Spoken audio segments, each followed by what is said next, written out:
is not always clear. If you want to find out what futures and options are, then keep on watching.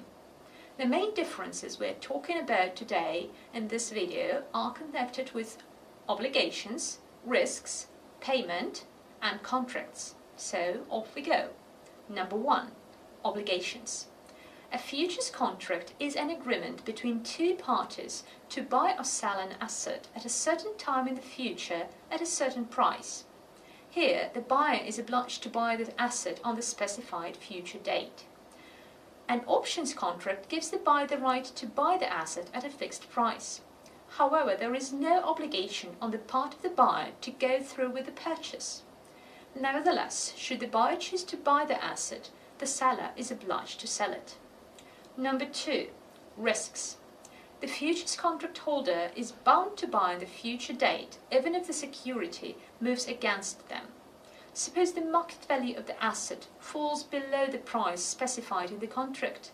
The buyer will still have to buy it at the price agreed upon earlier and incur losses. The buyer in an options contract has an advantage here.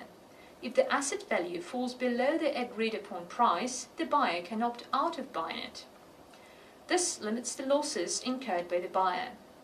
In other words, a futures contract could bring unlimited profit or loss. Meanwhile, an options contract can bring unlimited profit, but it reduces the potential loss. Number 3. Advance payment. There is no upfront cost when entering into a futures contract, but the buyer is bound to pay the agreed upon price for the asset eventually.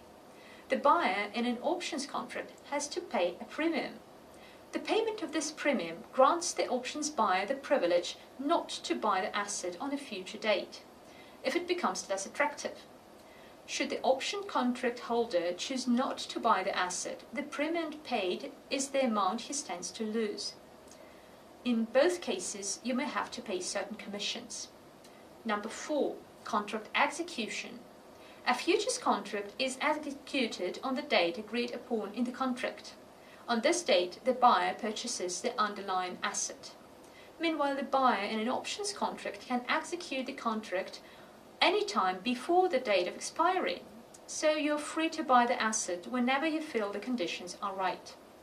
So you can see that there are both advantages and disadvantages for futures and options.